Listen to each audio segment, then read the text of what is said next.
Well, no. I wonder what Rocky's been working on. He's been in here typing, like, constantly. I think he's down in the boiler room, so I'm going to check out what he's been doing over here. Let me just go over to his desk, check out what he's got going on.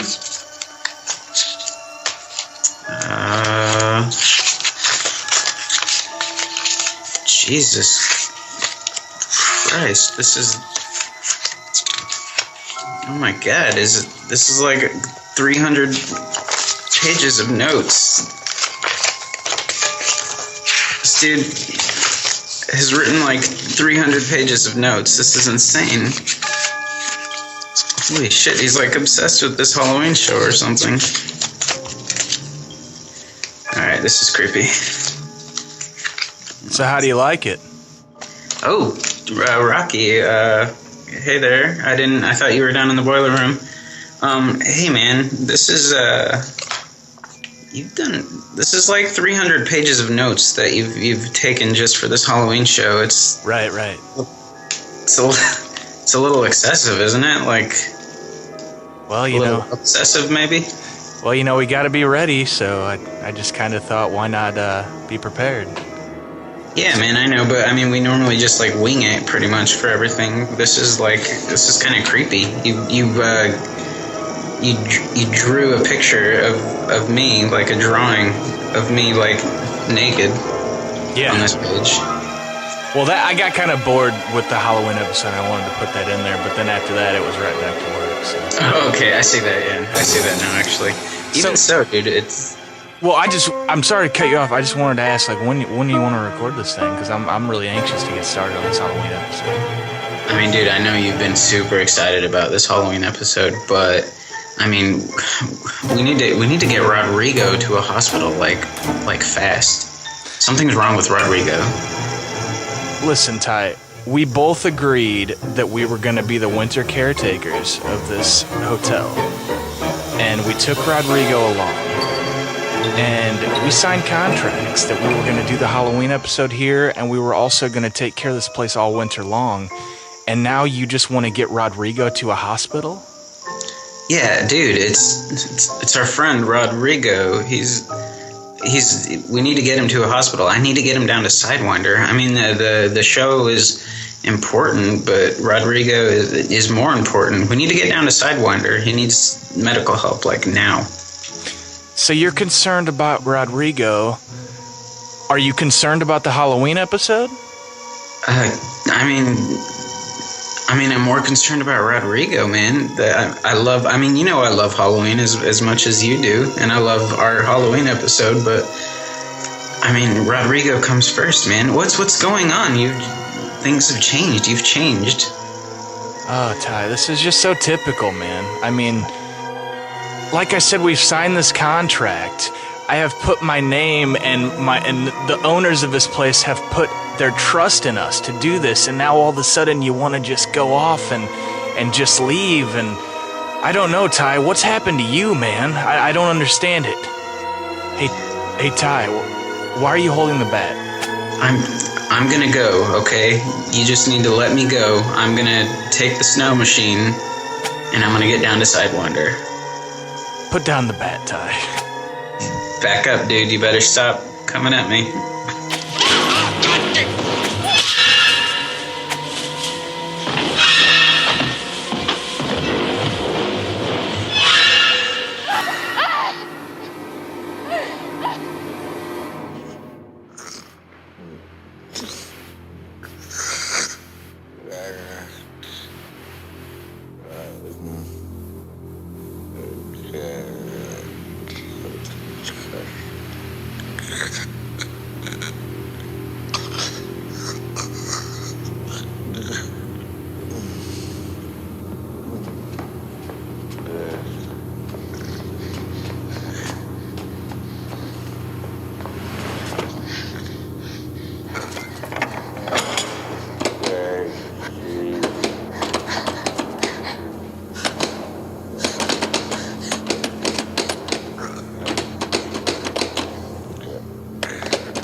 now. Like, what are you doing? What are you doing?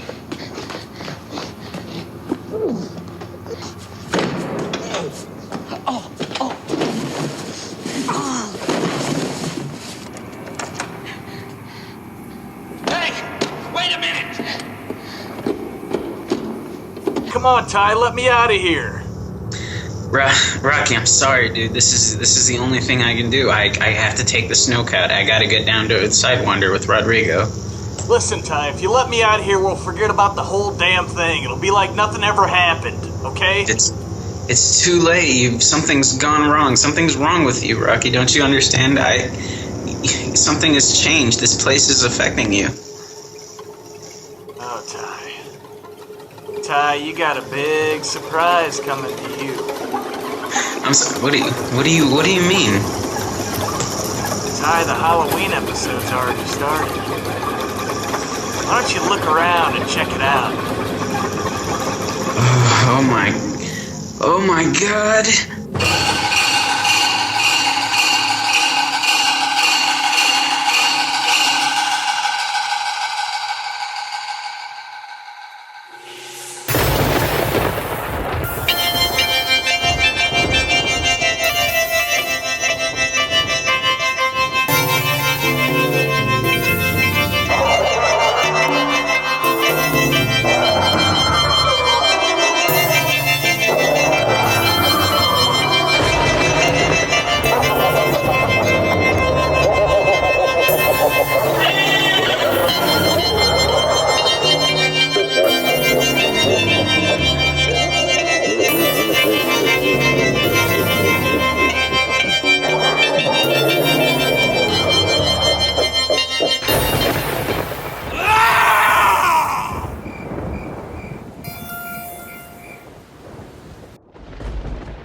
All right, Ty. Well, we're recording, and we've reached our pinnacle, I believe, with this year, with the Halloween episode.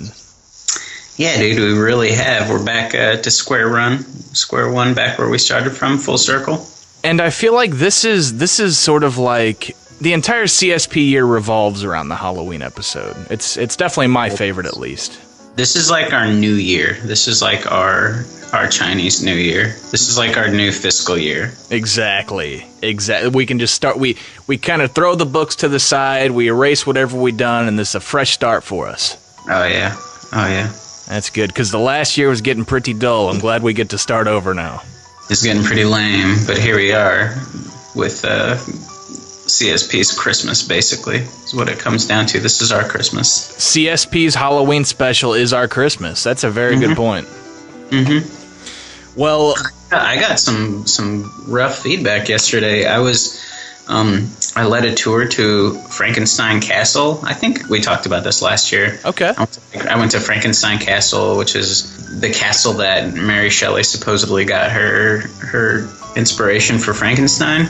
And so I was like doing my little spiel over the speakers on the bus, and I just mentioned that like Halloween was my favorite episode, or my favorite my favorite holiday.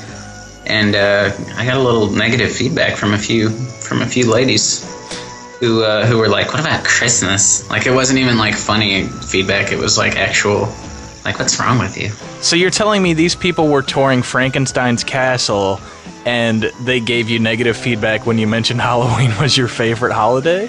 Yeah, that was what I was thinking too. I was like, "Aren't you on a Halloween? This is like a haunted house tour," and like.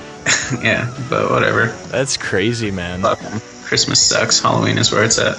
That's for sure. And I don't know about how you're feeling over there, but there's a creepy vibe going on over here in CSP Studio E. Oh yeah? Yeah, man. It's just, I don't know. I don't know if it's all the preparation or just knowing that we are in the Halloween episode right now, but there's just something creepy in the air. There's something happening here too. I keep hearing things. Things keep moving on me. I think it's all the Halloween electricity in the air. What are you sipping on over there? I got some Baileys. Some Baileys? Oh, nice. Yeah, I'm growing to like Baileys. I used to not be a big fan of Baileys for some reason, but it's growing on me, man. I'm sipping on some orange juice, just a basic glass of orange juice. And Good old-fashioned orange juice, huh? yeah, and I don't know if you've ever heard the stories that were tied in with orange juice and psychic phenomena, but I mean, there really is some type of connection. It's the only beverage that has like some type of connection with like otherworldly experiences. Really? Orange juice, huh? I've never heard that before. I just made that up, actually. That's I'm no good at being a storyteller, because if I was, I could like build a whole story around it. Mm-hmm. But as soon as I catch somebody like believing me, that's whenever I have to give it up. Like, I just made that up. You have to run with it for a minute, but then you have to be like, I'm sorry, dude. Yeah, you had me, probably because 1, orange juice is like my favorite drink, and 2, I love scary shit. Yeah, so put the 2 together, and I was like, yeah, my favorite drink plus scary shit. You're so down to just hear scary stories right now, man. I'll believe anything you say right now, dude. All right. Well, before... Oh, my goodness.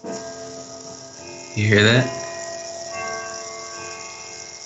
Wow. It is creepy. And you know what's even crazier? What's that? I don't even have a grandfather clock, dude. Stop it. I'll tell you what's really creepy. Hold on. That's it. Okay, I think it's screwed up. Its count is screwed up. It doesn't count the right number of hours. Well, that's what I was going to say too, is it's like, I heard the thing start going off while we were in pre-production here before we started recording. Yeah. And I was thinking, man, that sounds really creepy. Too bad we're not recording right now. And then it doesn't seem like it's been a half hour. Does that thing go off every 15 minutes or what? Yeah, every 15 minutes it does the song or whatever, the tune. And then every half an hour it does the tune plus like 1 chime or something. And then on the hour it does the tune plus the chimes for the hours. God, what a terribly terrifying grandfather clock. It is pretty creepy. Like, I've never really thought about it until now, but that's actually really creepy. We don't hear it anymore. Like, I'll be watching a movie, and I'll watch an entire movie and not remember that thing going off once. Just so used to it. That's great. I had a cuckoo clock for a while, and because I've always wanted one, like I always thought they were cool. And I could not stand it, and it's not even like the cuckoo part of it. Like, that was actually cool. It was the constant fucking... Yeah. And it is so much louder than a normal clock that I had to get rid of it. So I gave it to my mom, and she loves it. She loves it. That's the sound of insanity. I think so too, yeah. It's creepy. But I mean, just to kick things off, I thought we could talk about, just a couple of scary movies and maybe some scary stories behind the production of some movies. But before we get into that, man, what's going on in Germany, like Halloween wise? Like, have you found anything creepy in this Frankenstein's castle you speak of?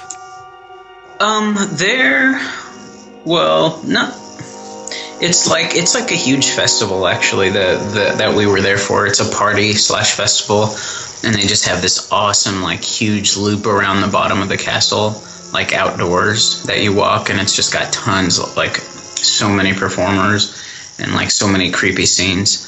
And one thing they do here is at the haunted houses, they can touch you. Like, they can touch you, they can grab you. They can, like, rough you up. They can manhandle you. Like, this girl that I was with, I forgot what she did. She messed with one of the performers, like touched his nose on his, like, werewolf mask or something. So him and his other werewolf buddy, they grab her, pull her into this, like, pig pen that's, like, covered, that has, like, hay all over the ground. They pull her into there by force, like, throw her on the ground, and basically stuff her entire body with hay, like, under her clothes, under her jacket, in her sleeves, in her boots. They just, like, roughed her up, dude. Oh my god. So yeah, a lot of the Americans over here just can't get it. They hate it just because they're like, dude, I can't have people touching me. I think it's awesome, but yeah, it is. They will rough you up. They'll throw you in a coffin and lock it up. Oh my god. I mean, it is pretty cool, because whenever you do go to, like, a creepy amusement theme, deal like that, you do expect that, but over here, for anybody that has gone to one of those, that's like you know, you can be like the strong male figure because girls will scream at anything, but you know that they're not going to touch you. They're not going to touch you, and there's like actual rules that like don't touch the performers, and they won't touch you. But now over here, no rules, no such rules as that. I think it makes it more fun, really, for me because it goes that extra distance of I'm just standing there, and all of a sudden somebody's got me in a headlock. Somebody's got me in a chokehold, and then I turn and it's like Frankenstein or something. Oh my god, that does bring the fright to a whole new level. That's crazy. Yeah, it's cool. It's fun. But yeah, the Frankenstein Castle. Apparently behind Frankenstein Castle, there's a hidden. Like, this is true. Like, they have like this little field of magnetic rocks or stones and boulders and stuff that screw up compasses and will screw up electronic equipment, and like Wiccans and witches and people into like black arts and stuff like that will use the area for rituals and doing all their shit, and they say stay away from there if they're doing that or when they're doing it. What are do they give you like any, like, are there any stories of threats that could happen if you're around while that's happening besides just like being possessed? Or no, I mean there's like myths and urban legends about like sacrifices and stuff like that, or blood sacrifices. I mean, I don't think any of them are true, but it is apparently true that like the witches and wizards or whatever will go over there and do whatever their little rituals and stuff. Yeah, I mean, you can't blame them. If you're a witch or some type of Satanist, what better place to hold a ritual than in the backyard of Frankenstein's castle? Dude, right? Man, that's what's really cool about over here is there's so many badass places like that. Like, just walk down the road and there's a freaking castle.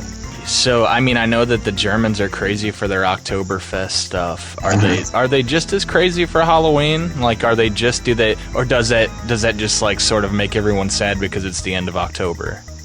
No, they're not as crazy about Halloween. Like we talked about, they'll take any excuse to have a festival or have some. So they'll have festivals and parades where people drink and stuff, but it's not so much in celebration of Halloween as much as it's like, hey, this is something that's happening. Let's drink about it, like that, basically. So no, they're not as crazy about Halloween as we are. The United States, I think, is fairly unique in its celebration of Halloween. A lot of other countries celebrate it too, but not nearly as big, I don't think. Yeah, the United States, really, anything you can commercialize, I think they'll jump on board and let's make a huge ordeal out of it. Yeah, they do, huh? That's one of the few things, though, that I do love about the States. Oh, I know, man. I could buy Halloween shit or like scary movie memorabilia all day long. That's one of the things that makes me happy that it is such a commercialized country, because I could buy a Freddy Krueger bobblehead. That's true, dude. Like, holy cow, that's something I've never thought about before either, is how happy I am with commercialization in regards to Halloween. Like, I'm like, commercialize the shit out of it, dude. Oh, man. I nerd out about that shit, too. Yeah, absolutely. One other question. Do they do trick-or-treating over there? Is that a thing? Yeah, they do. And I think it's probably bigger in my area, but that's because there's more Americans here. So the influence of the Americans has kind of pushed onto the Germans as well.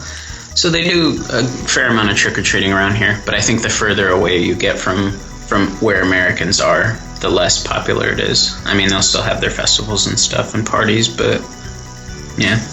Since you're in a more Americanized part of Germany, you ought to just bum all the trick-or-treaters out whenever they come by. Just like scoop a big spoonful of sauerkraut in their bag and just act like you're trying to be traditionally German.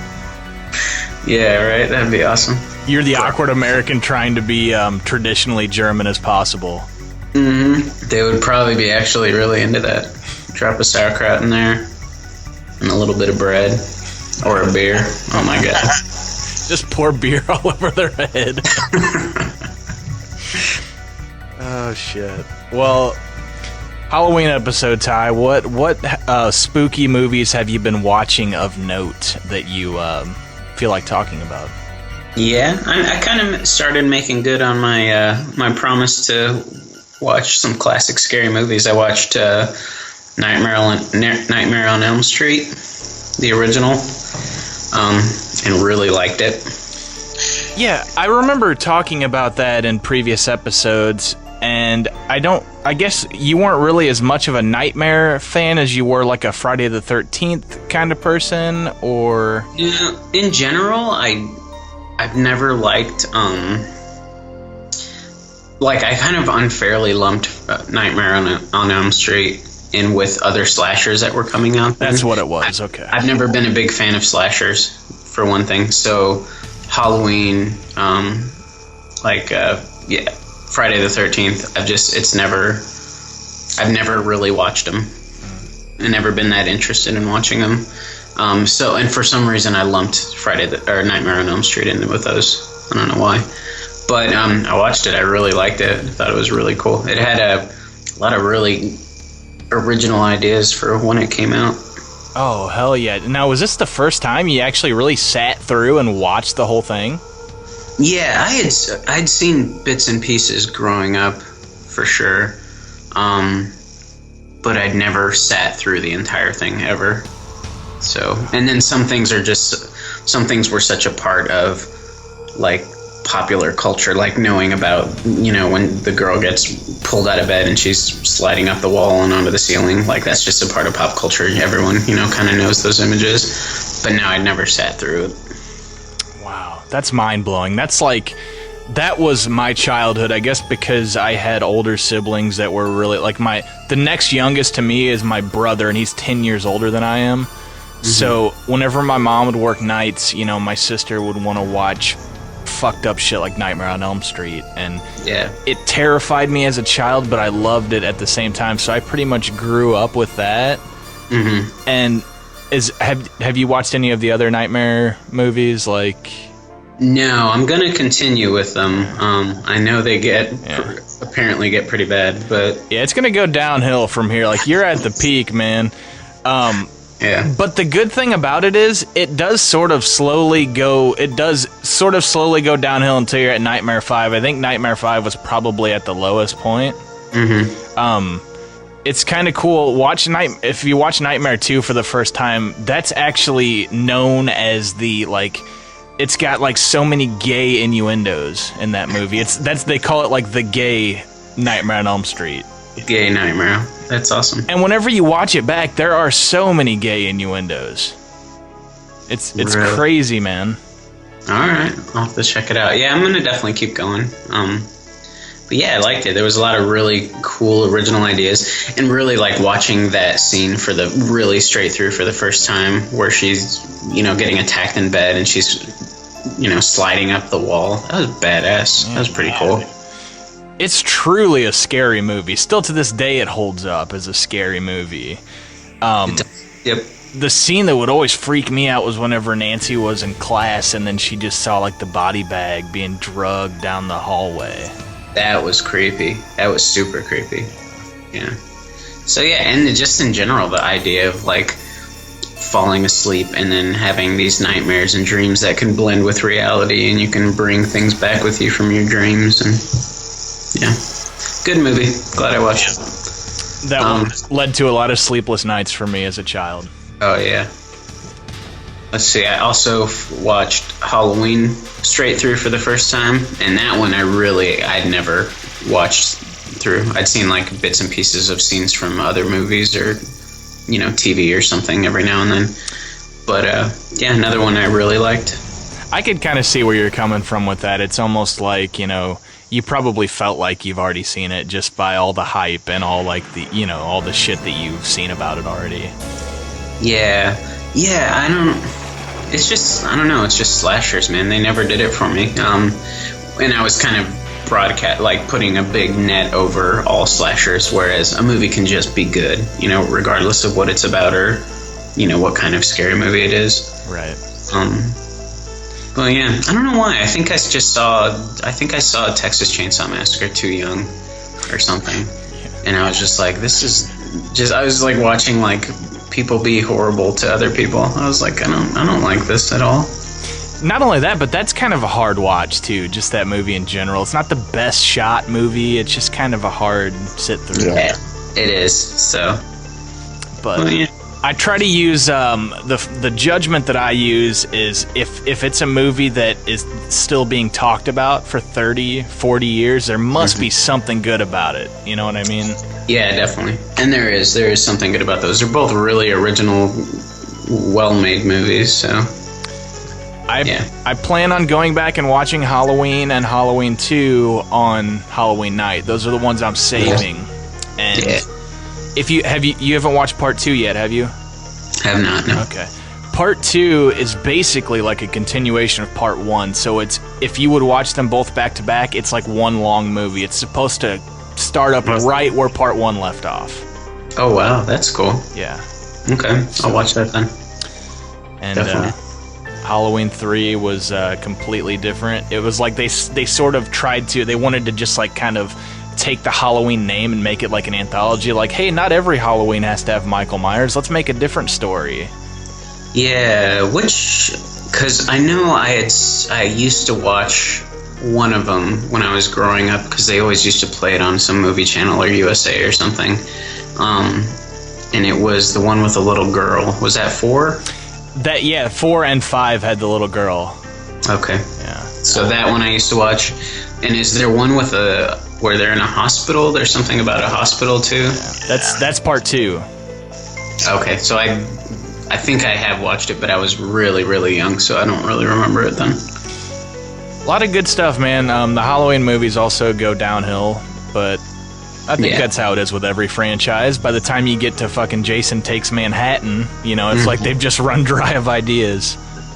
For sure. And I've definitely seen Halloween H2O, so I know it goes downhill with LL Cool J. Those were crazy times, man. It was the late 90s, early 2000s. Everything was getting crazy. Yeah, anything went in the late 90s. I know. People were like listening to Smash Mouth, and everything kind of had just sort of like a futuristic vibe to it, It did, man. Just pushing on ahead to the future is what everything was about. Halloween H2O, 20 years later. What have you been watching? Anything? Yeah, I've been going back and watching some movies that I hadn't seen in a while, and some that I hadn't seen at all. Like a bunch of the video nasties that were, the banned ones from the UK. Like Don't Look in the Basement, Like I like a lot of the horror movies that start with don't. Like Don't Go in the Woods. Those are always good. You know exactly what they're gonna do. They're gonna go into the woods. Oh yeah, dude, if they did not go in the woods in that movie, I'd be so disappointed. It'd be disappointing. They're like, I could just see like, hey, you want to go in the woods? No, man, we're not supposed to. We don't go in the woods. Don't you know that you don't go into the woods or into the basement? Man, that'd be so. In a way, though, I kind of want to make a movie that's called "Don't Do Something." They just don't do it. You're just like, no, that'd be really stupid for us to do.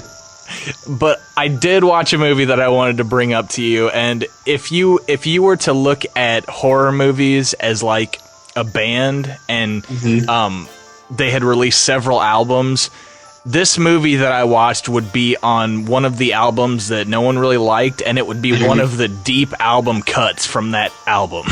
Okay. I watched a movie called Dr. Giggles. Have you ever heard of this? Dr. Giggles? No, but let me try to work this out. It's about a doctor who feeds nitrous oxide to his patients. No, I lost it. No, I mean you're pretty close actually. Am I? Yeah. Does that have I'm gonna go way out on a limb. Is Clint Howard in that? No. Okay. I feel like I remember this. It's a. You might be thinking of Ice Cream Man. I might be. Because that has Clint Howard in it. Okay. I used to, when I was a kid, when I used to go rent movies, I remember seeing Dr. Giggles, and I feel like I can even see the main guy in it. I never watched it. I fucking watched Dr. Giggles. Did you? I just can't remember it. Well, there's nothing really too memorable about it, Ty. I just watched it a couple nights ago, and I can't tell you the whole synopsis. Yeah, I totally remember Dr. Giggles. I don't remember it, but I definitely remember it. Yeah, I can tell you it's from 1992. Looks like it's directed by a guy named Manny Koto, but it's just basically about a doctor who goes around, like he makes house calls, and it's like people that aren't even looking for a doctor. He just sort of breaks into their house, and he finds like a medical way of killing them, like putting a syringe through their eyeball or something. The name Dr. Giggles I just thought was so cheesy because he's got this really like lame giggle that he does throughout the whole thing, and it really has nothing to do with the story. It's almost like, it'd be cool if we called it Dr. Giggles, but you just have to giggle every time you kill somebody. It has nothing to do with anything. Just giggle like once. Yeah. Okay.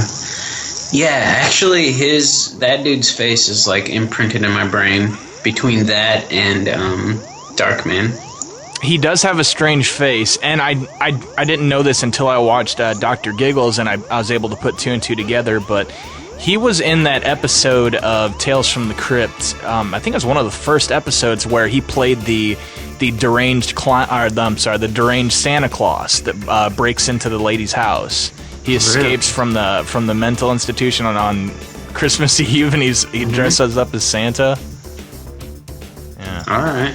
Yeah, that dude, I feel like he did a lot of creepy shit. He just has that kind of face, though, really. Yeah. So, okay. Dr. Giggles, I might have to watch Dr. Giggles and bring back some childhood memories.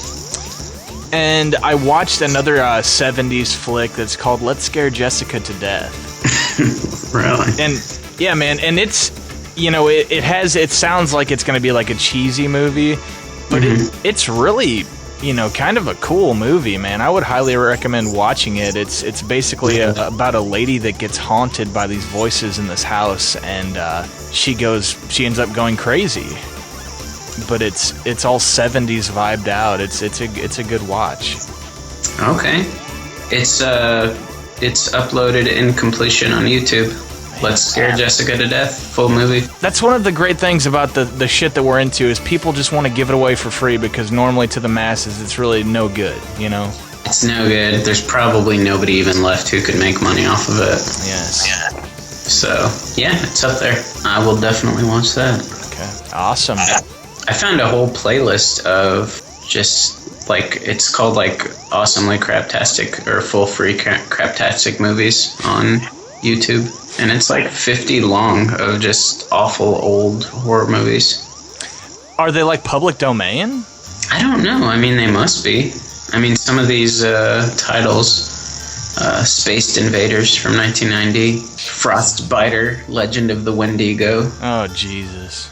Okay, this isn't all horror stuff. Striker, an Italian Rambo in Florida. Yeah. American Ninja, remember that movie? I vaguely do, yeah. Yeah, Don't Look in the Basement's up here. Yes, and it's a really cheaply made movie too, but it was named a video nasty. It was one of the top 20 video nasties. Really? There's one called Slash Dance. Ooh. Flash Dance. Oh, sure. Dance. Yeah. Oh yeah, I'll be watching that. Yeah, there's some amazing stuff. Superface. The Nutsoids at Cannibal Cove. Do they have Fat Man Goes Nutsoid? Because I know that is a movie too. Is that? Yeah. I don't see it. I'm sure it's in one of those 50 if you look hard enough. I'm sure it's somewhere in there. And something I found out, dude, is the director of God damn it, what's the Guardians of the Galaxy? A director. He started out making trauma movies. Really? Yeah, he started out doing trauma stuff. I forgot his name, but... Well, that's really cool. Yeah, I mean, they would probably just let anybody off the street come in and direct a movie, really, at the beginning of their shit. Yeah, it's James Gunn. But there is some freaky, weird stuff in that movie, so I believe it. I was gonna harken back real quick to Nightmare on Elm Street because I had a point to make, Ty, but I forgot what it was. I was watching a documentary on Netflix. It's on, and it's called Never Sleep Again. And it is it's 4.5 hours long. It is an entire encyclopedia of the Nightmare series. And it has interviews from even Wes Craven's interviewed, and it is like a completely full documentary of the entire series. Oh, wow. But I brought that up for a reason, and now I can't remember it. That sucks. Man, yeah. Well, maybe I'll think of it, and then I'll just cut you off whatever you're saying whenever you're in the middle of saying something cool, and then I'll just say it. Yeah. That'll be how we do it. And then I'll forget what I was talking about. That's how it works here on CSP. The cycle will continue. Ty, I thought it would be kind of interesting also. There are a lot of movies out there that are apparently cursed, like just the production. So many things have been cursed about it. Whenever I say that, what's like one of the first movies that comes to your mind? Poltergeist is the first one that comes to my mind. And that, so you know the story behind. I know a little bit. I know several people from the movies died.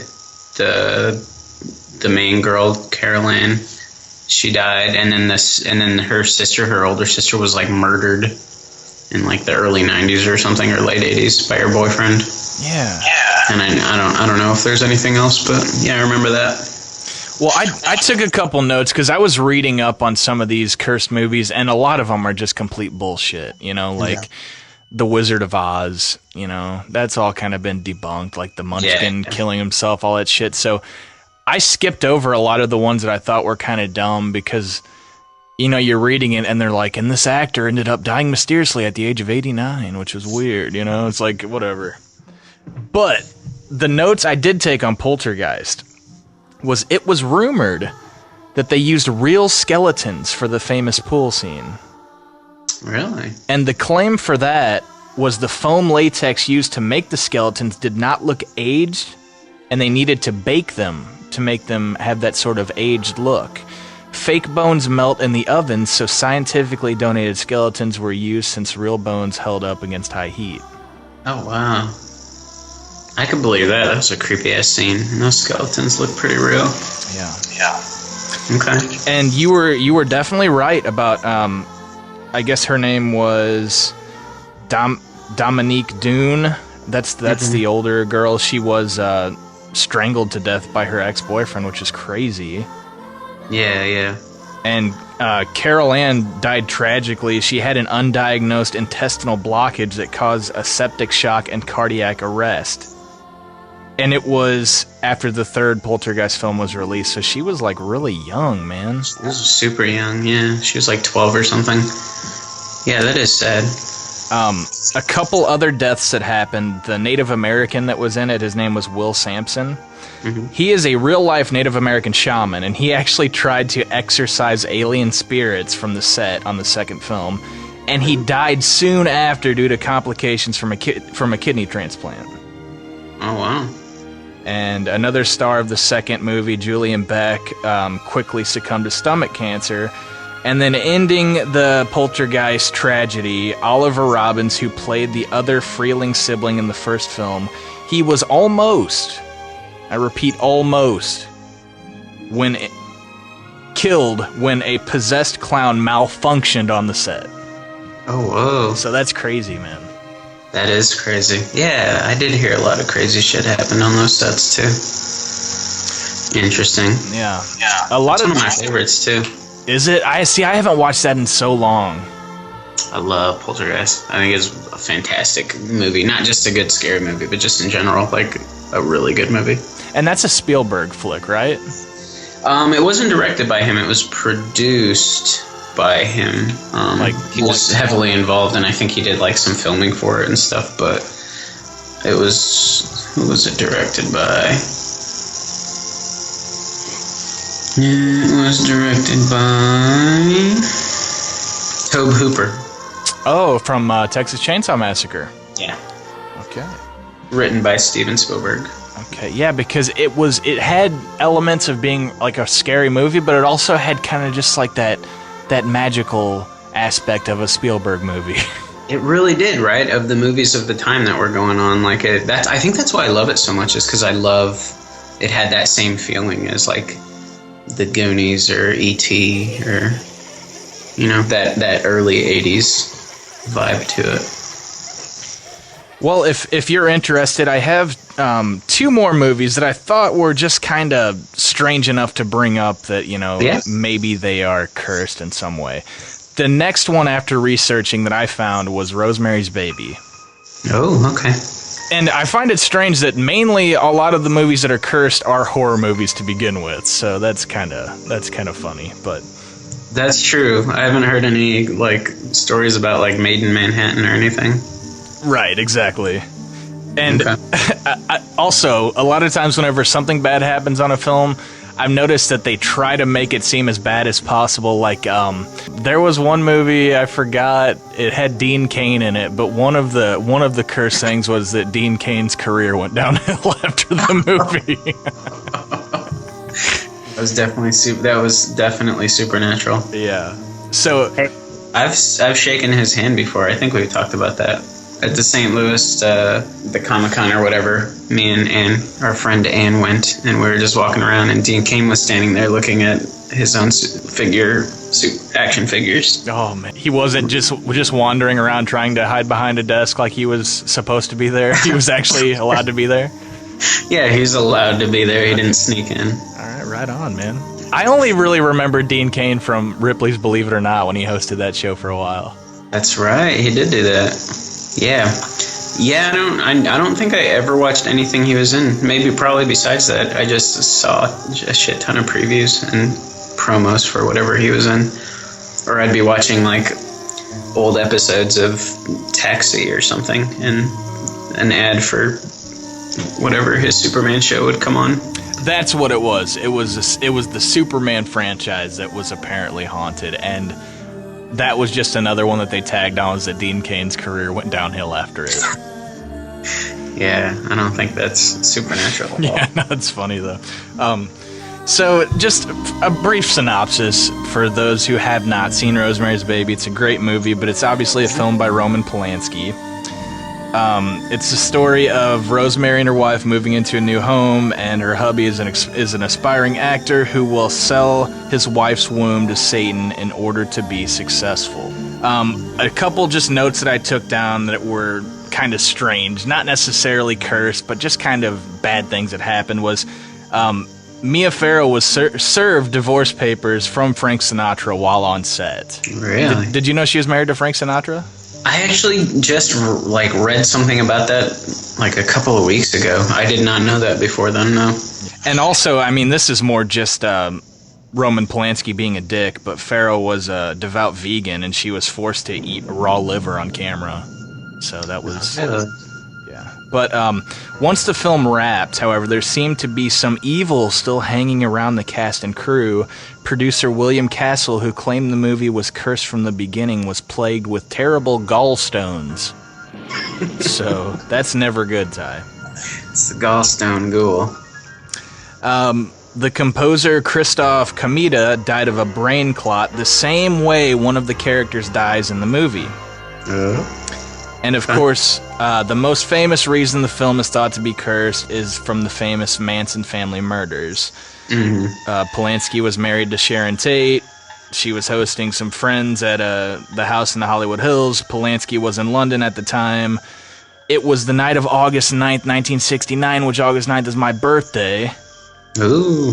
Yeah, and obviously, you know, Tate was murdered and the baby was killed and all that crazy stuff happened. They believe that happened because they bought that house from this music producer, Terry Melcher, and he had kind of had bad blood with Charles Manson because he did not want to make music, like he didn't want to collaborate with Manson on any music, so they think that, you know, the Manson family was coming to that house to kill this music producer, but he did not realize that he sold the house to Polanski and Tate. Oh, wow. So, and one more thing that just kind of ties it all together. In a string of creepy coincidences tied to Rosemary's Baby, Manson was famously obsessed with the Beatles' White Album and went as far as to blame the record for his psychotic behavior. John Lennon was shot and killed by Mark David Chapman at the Dakota, the iconic Manhattan apartment building where Rosemary and Guy Woodhouse reside in Rosemary's Baby. And the subject of the Beatles' White Album hit Dear Prudence was in fact Mia Farrow's younger sister Prudence Farrow, who the band had met while on a spiritual retreat in India. Wow. So that's pretty cool. All comes full circle. Yeah, I never knew that their apartment was in the Dakota, but... No, I didn't know that either. Yeah, that's kind of crazy. Yeah, and I didn't know about Dear Prudence either. That's cool, man. Huh. And then to wrap this up, while we wrap up the first segment, there was a movie that was going to be called ATUK. It was ATUK. Mm-hmm. All right, and it says it's one of the most plagued productions in Hollywood history. I don't know. It's a film that's based on a 1963 novel by Mordecai. I guess his name is Rickler. It's a comedy that centers about an Inuit hunter in a big city and thoroughly mundane concept, if anything, whatever. So basically, they wanted to get John Belushi to play the role of the fish out of water, the Eskimo in the big city. It wasn't shortly long after he was attached to it, he died. Okay, so after that, they looked at Sam Kinison to fill the role, because they're obviously looking for a heavy-set, kind of loud guy. Has to be. Kinison accepted the role in '88. After filming a small portion of the film, Kinison requested changes to the script. This led to lawsuits and delays in filming. Shortly before filming was set to resume, however, the actor was killed in a car crash. Oh, wow. Okay. So that being said, you go to John Belushi, you go to Sam Kinison. Mm-hmm. Who do you think the next guy is that they approach for this role? Would it be John Candy, maybe? Ty, the man who has recommended the script to both the previous victims, Michael O'Donoghue, died in 1994. That's just another fact to throw at you. Just as the film was set to go into pre-production again with a new actor, this was John Candy. Yeah. Approached for the role in '94, he evidently died of a heart attack reading the script, which is a terrible joke, I'm sure. It doesn't end there. A few years later, the film was again being cast. The latest victim was Chris Farley. He idolized Belushi and just like him died of a drug overdose at the age of 33. Whoa. Yep. And Farley's friend Phil Hartman, who was being encouraged to take a co-starring role by Farley himself, died the next year. Oh, holy cow. So it's a cursed script, bro. I would say so. That's probably why we have not seen that movie. I want to say there was another movie that I read about, like, that went from, like, Belushi to John Candy, maybe, to Chris Farley, which was one called Confederacy of Dunces. Yeah, I read about that also, and it did say that it was very similar. I don't know if, I'm not sure how connected the two are together, but I did read about that one as well. Mm-hmm. But, I guess if you're looking for a fat, funny guy, I mean, you know who you're going to go to. You know who you're going to go to, and you know the kinds of problems that all those guys all probably have, so. It's terrible, man. Those were a lot of really good, funny guys. Yeah, that is sad, huh? Well, life goes on, Ty. Yeah. Some spooky stuff going on out there. A lot of spooky shit going on in the old Hollywood.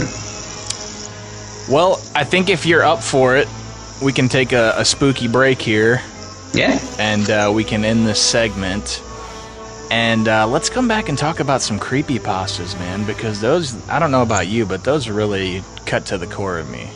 They freak me out, dude. They're made to freak me out. Let's go ahead and take a break, and we'll try to survive this break and then come back for segment 2 on CSP.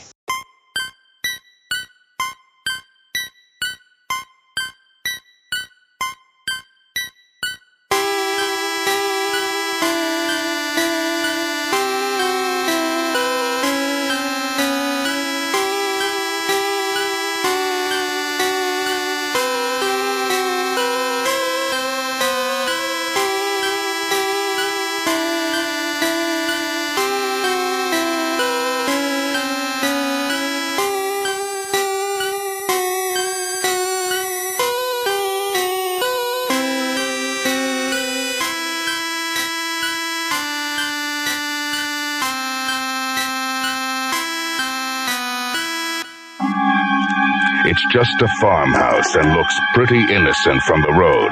But once you're inside, you'll see what really happens on a terror farm.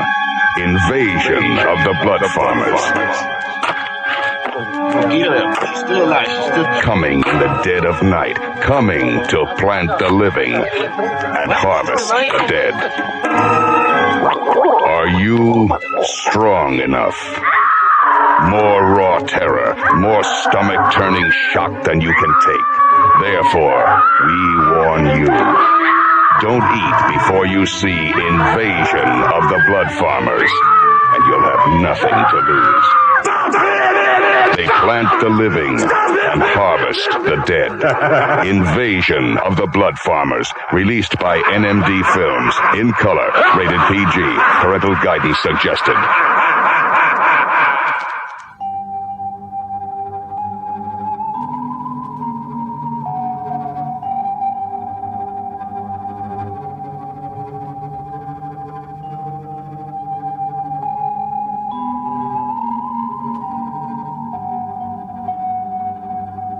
All right, Ty, we're back for a very spooky segment 2 on this Halloween episode, Spooktacular.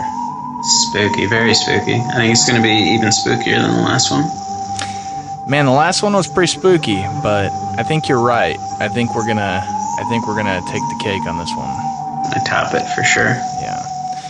Well, during the break, we were just kind of talking about, you know, our love and intrigue for abandoned places that were once, you know, full of life. Yeah. I remember you sending me a link on Facebook of like huge places that were built for the Olympic Games, dating all the way back to the 20s, that were just empty now. Yeah, that's what's really cool is, and a lot of those places which are weird with Olympic stadiums and stuff, is they're built and then never ever to be used again. Like those especially, like huge stadiums and facilities, and just never ever to be used again and just fall into complete disrepair. Yeah, that kind of stuff just amazes me, man. Like I was telling you about a theme park in Japan that was called Dreamland, that was obviously a ripoff of Disneyland, and they had the Cinderella Castle and everything was just like Disney, and apparently that caught up to them because of lawsuits. They had to close it down in 2006. And now it's still there, like it's just not in operation, so people still sneak in and take pictures of it, and you can find those online, but that's just the thought of an amusement park, man. I mean, imagine how creepy like Disneyland would be to walk around in at night, a place that's still open and operational in the daytime. And imagine Disneyland just decayed and falling down and crumbling at night. That'd be terrifying. That's some scary shit to think about, dude. Well, it reminds me of our local Six Flags here in St. Louis. It has undergone a whole lot of changes, and there have been a lot of things that they have tore down and put up new shit. But there is one part of the park that is sort of right in the middle, and they kind of built like prop buildings up around it. But if you walk around it, you can see that there was a ride from whenever it was originally open in the 70s called the Powder Keg. Oh yeah? And it's just it's just like a stupid little kiddie ride that just spins around or whatever, but for some reason they never tore this ride down. You can barely see it. It's got like vines growing all over it and shit. And that, I'm always just drawn, like I wish that they would just let me walk up and just look, you know, just kind of walk around in it, but they have it blocked off. But that's just crazy to me. Yeah, that is creepy. I wonder what that is, like if we see like something that was made by man, and that how it's being like, it's decaying now and it's being taken over by nature. I wonder if like we just see shit like that and we see death in it, like we see the natural world and how everything dies or something. It has like this weird unsettling, it does this thing like it disturbs us in a really deep way. I don't know what that is. It must be our fear of death or something. Yeah, that makes a lot of sense. I've never really thought about it, because mainly all these things, you know, are built and we just feel so safe. Like, you know, it's a safe thing and this is life and, you know, everything's happy. But whenever people aren't around to take care of things, it just sort of dies, you know? And it's not something we're used to seeing. Yeah, not only that, but it decays and eventually it's just completely forgotten about and taken over. And nobody will ever know anything was even there. Yeah, never again, Ty. It's like the Six Flags in New Orleans too, and I don't know why they haven't tore that down either. Yeah, right. That leads us into some of the creepypastas that we're going to talk about, and I don't really have a lot of notes here. I'm just going to kind of go off on some of the ones I know of. But whenever I think of, you know, truly terrifying things, Yeah. Creepypastas really come to my mind because there have been some that have scared the shit out of me. There have been. Like, I actually don't read them that much, and sometimes for that reason. I'm just like, dude, I don't think I can handle them today. And I didn't even, like, first find out about them through the Creepypasta website. I would, like, watch YouTube videos where they counted down the top 10, and those are fucking scary because they're adding images and visuals. And the reason that I was thinking about that was there was one that was called Abandoned by Disney, and it's one of the ones that's kind of, it's a dumber one, you know? It's one of the ones that you can definitely see through. But it was like Disney purchased some park off of like some island, and I forgot where it was. Like, you know, we'll just say like Guam or something. I don't know. Mm-hmm. But apparently it did not do very well, and they had to close the doors on it. So it's like one of those parks that just kind of got left behind, and someone was touring it, you know, and that's just creepy enough. They don't have to come up with like the really monster, you know, fucking ghost part of it, but apparently like some guy walked in and he saw a statue of Mickey Mouse, and then he turned around and then like Mickey Mouse's head was off and it was spewing like yellow liquid or some shit. So that turned me off immediately because I was really into this fucking abandoned Disney park, and then now we got Headless Mickey spewing pea soup or something. Yeah, Headless Mickey, and then he turns around and like there's spray painted on the wall like God is dead or something stupid like that. Any creepypastas that come to your mind that you can think of that really kind of had an effect on you, maybe? Let me see. I'm trying to think of like some kind of creepypasta / urban legend type stuff that I've heard about. One was, I think probably everyone's kind of heard the general story, but this one apparently is rooted in truth. And it was in Japan, and there was a man who lived in a house, and he lived by himself. And he started to notice like things being out of place or things missing or things not being where he left them. And he would hear things in the night, and he would wake up and try to find it, but there was nothing there. And he would hear like doors opening and closing, but he would get up and everything would be locked, and there'd be like obviously nobody came in, no signs of anybody entering. And he just kept hearing things and things going missing. And finally he sets up a camera, like a hidden camera in his house, and he watches it back one day, and he sees a woman like crawling out of a cupboard and like walking around his house, and then like going back in the cupboard. And so he goes to the police and tells them what he saw and shows them the video, and he assumes like it was a robber and that she'd been stealing, she'd been a thief, and that she was probably gone. But when the cops got there, there was no sign of any doors being open. Nothing was left open. It was like obvious that no locks had been broken or anything. So they were like, okay, we think she's still in here. And so they find this woman living in his cupboard. She'd been living there for a year, like eating his food, like showering, doing everything for an entire year, and living in this cabinet basically. So for an entire year, this dude was living with this woman that he didn't even know was in the same house. Well, was she like super like creepily skinny, or? I don't think so. I think she was just a homeless lady. That's insane. Like, why not ask the guy maybe before you break in and then you do that? Maybe ask him if you could stay there, and then if he says no, then you sneak in and hide in the cabinet. Then sneak in, right? Yeah. It's pretty. It's pretty extreme. It's an extreme move to pull. It's bold though. You gotta give her that. Oh man, very bold. I don't think I'd make it as a homeless person because I'm not bold enough in some of those situations. I'm definitely not bold enough. No. Just the ones that have had the biggest effect on me are the ones that have been talked about a million times. But hey, man, maybe there's somebody listening to this that doesn't even know what a creepypasta is. You know? Yeah. Sure. We both had to learn about them at one time. So definitely, yeah.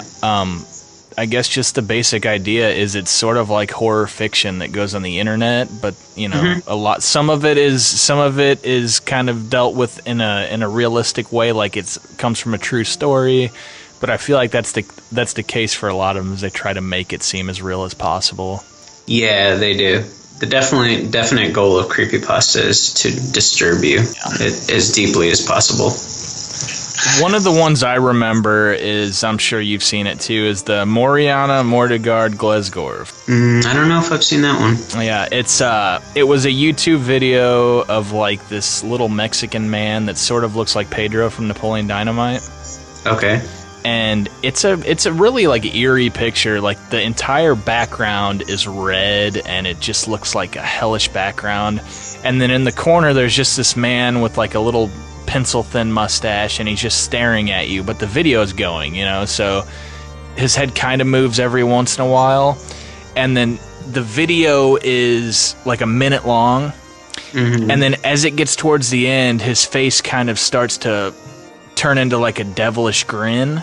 And apparently the story behind that is there was a full like 2.5 minute video that was first released on YouTube, and it got 130 views, and one of the people worked for YouTube.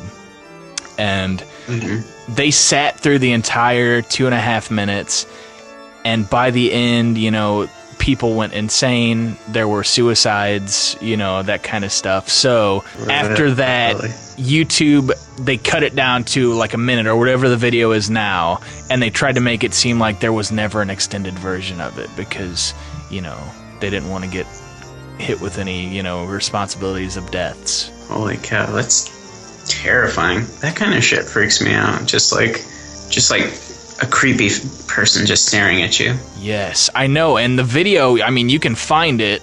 Like I said... I'm actually watching it right now. Yes, and I can't sit through the whole thing because it is fucking scary. And even if they take away the part, the last minute and a half that they made up, I'm sure, but just whatever they left on it, it's still a terrifying video because you just kind of get lost in it. And I don't know, man. It's the same way where, like, if there's a picture of someone and you just stare at the picture for a really long time, you start to see things happen. You do, right? You're like, are they looking at me? Did he just blink? Yeah, so... Yeah, so that's what I love, though, about life, is somebody made this video. I know. Somebody fucking made this video. That's great. Ah, shit. But there are so many good creepypastas out there. Like the one...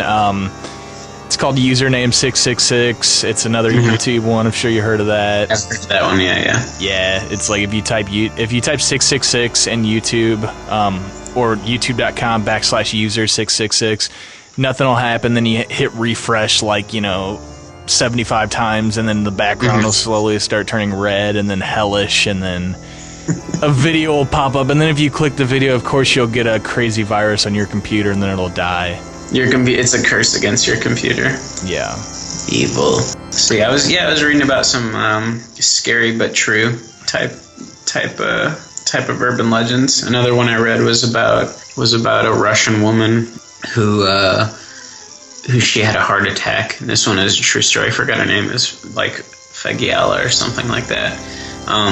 She had a heart attack, and when they got her to the hospital, the doctors declared her dead.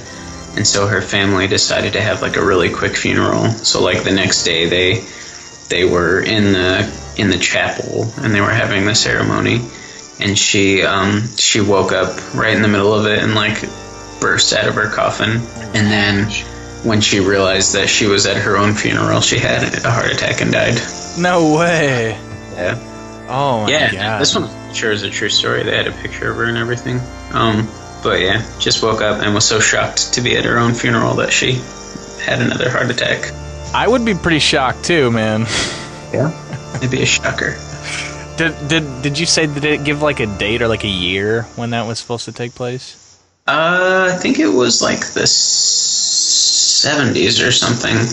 Because I was gonna say like they didn't go through any embalming phase or anything like that. No, they didn't. Yeah. Yeah, I guess they must not have. Well, in the 70s, it's sometimes kind of like, fuck that, we don't need to do that. Yeah, and it's freaking Russia, dude. Yeah. So they were probably just like, put her in the ground. That is terrifying, dude, the thought of possibly being buried alive. It is. That was a real thing that happened too, man.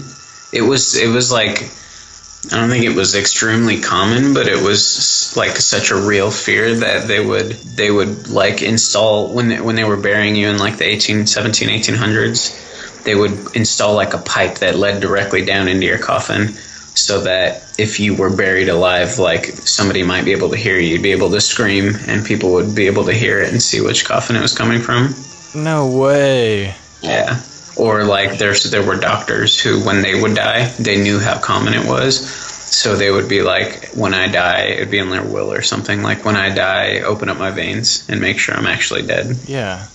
Yeah, no, it seems like they were going a long way just to make sure that, if you're still alive, you can find a way out. Why not just make 100% sure that the person's dead before you bury them?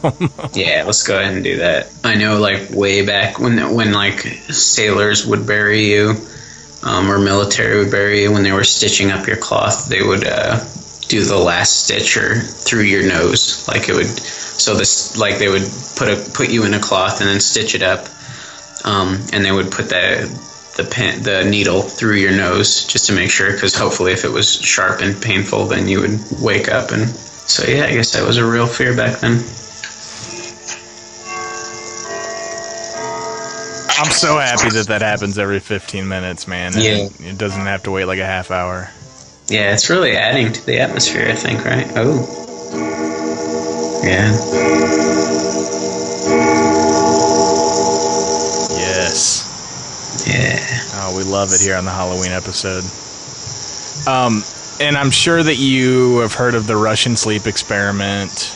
Oh, yeah. That one. I'm trying to look up the quote because the story was basically that they had like four guys, and they fed them this gas that kept them awake.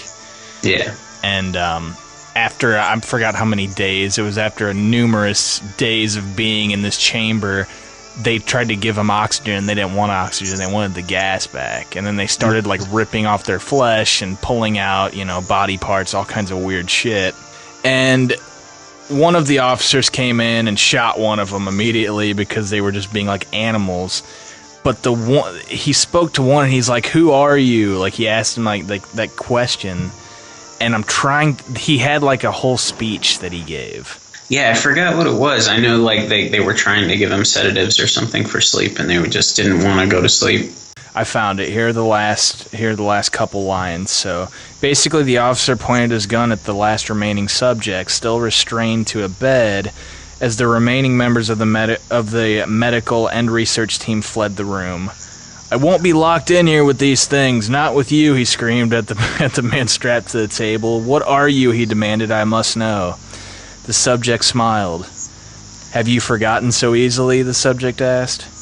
"We are you. We are the madness that lurks within you all, begging to be free at every moment in your deepest animal mind. We are what you hide from in your beds every night. We are what you sedate into silence and paralysis when you go into a nocturnal haven where we cannot tread." The researcher paused, then aimed at the subject's heart and fired. The man flatlined, and the subject weakly choked out, "So nearly free." Ooh, that's pretty awesome. Yeah, so that's one of the better creepypastas. You can tell the ending was thrown in there for effect, but it pays off, man. It does. It's a good ending. I'll take it, true or not. But yeah, I guess we should shout out, if you just go to creepypasta.wiki.com, or just Google creepypasta. Yeah, there's so many. It's an insane amount of stories. Yeah, and it's material on those websites. Yeah, man, it's like a wiki deal, so you can just upload your own if you want to. Just come up with a story. Yeah, and what's cool is people film them then too. People make them into YouTube videos, and those are like even creepier than the actual stories a lot of the time, because you get the visuals with it. Or you could be as lucky as, our good friend Lance Mannion and try to write one. Then they posted his story on the CreepyPasta forum, which is that's a true story. That's pretty awesome. He told me he wrote a CreepyPasta, and he didn't seem too upset about it. So no, I'd be pretty proud of that, I guess. Yeah. Did we ever talk? I think like last year they had Reddit. Somebody put a thread on Reddit that was asking for like the scariest 2-sentence story that you could possibly make, and they had some pretty good ones in there. Yeah, what do you got? I haven't heard any of these.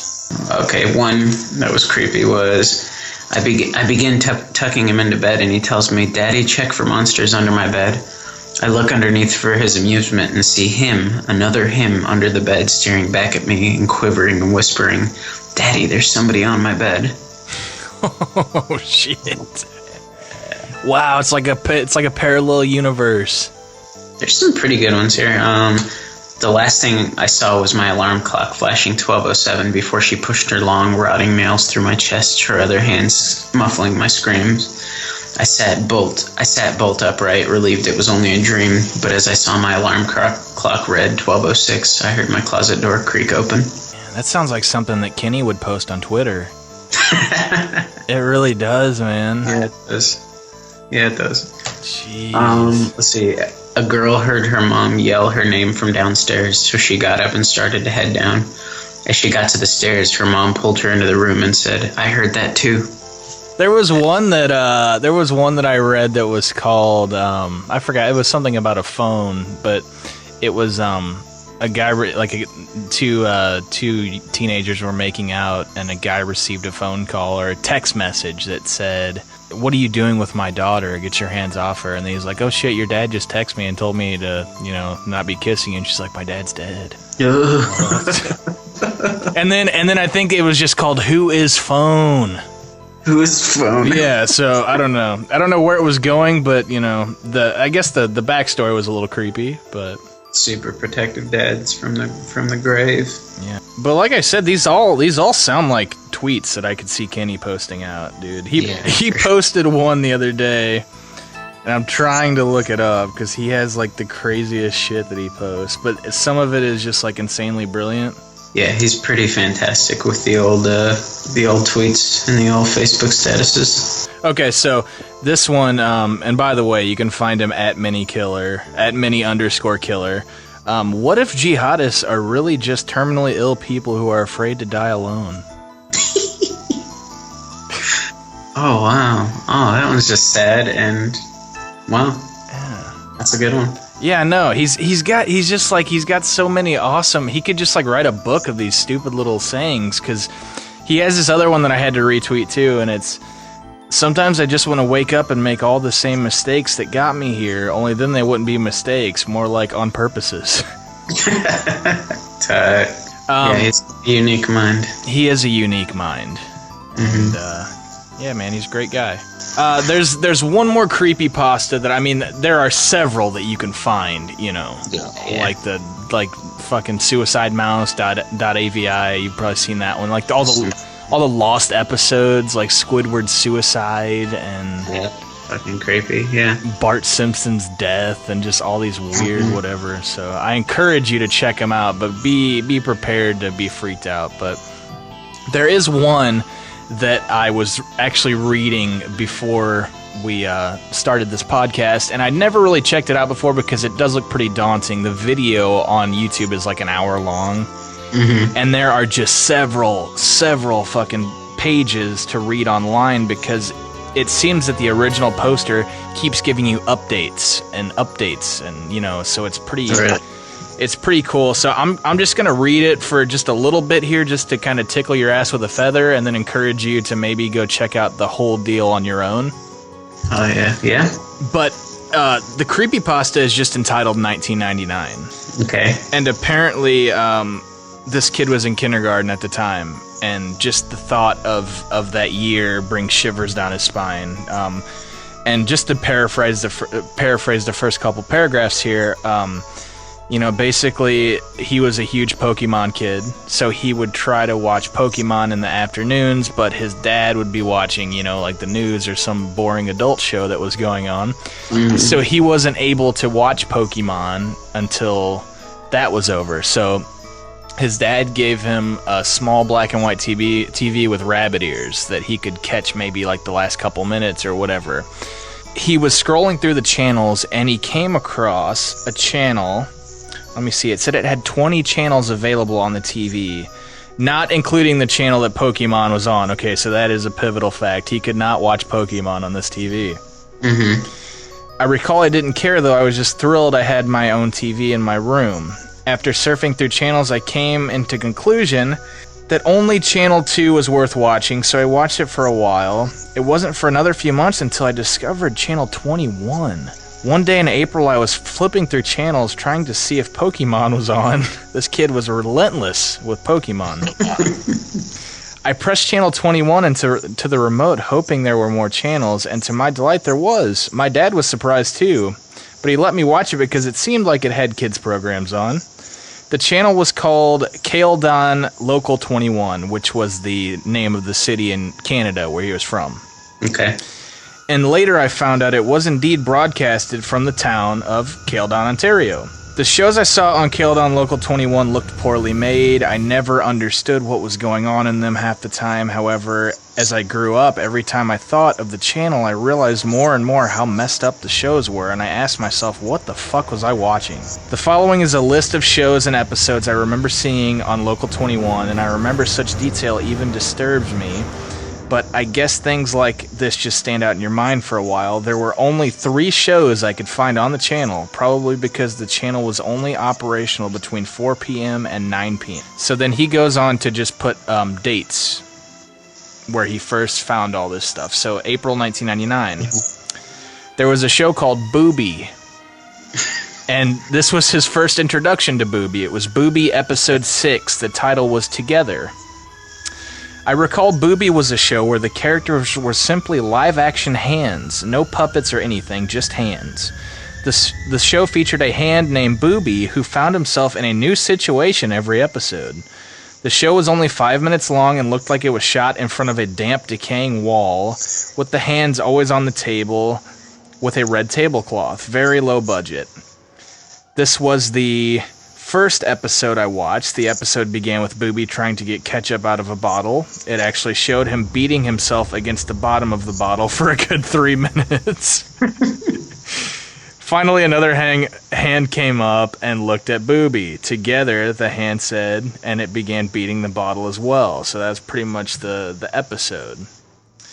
And then, yeah, the creepier episode the creepier show was entitled Mr. Bear's Cellar. This was the name of the show. And the show featured a guy wearing a bear mascot costume who would get a new visitor into his cellar every day. And it was always a kid.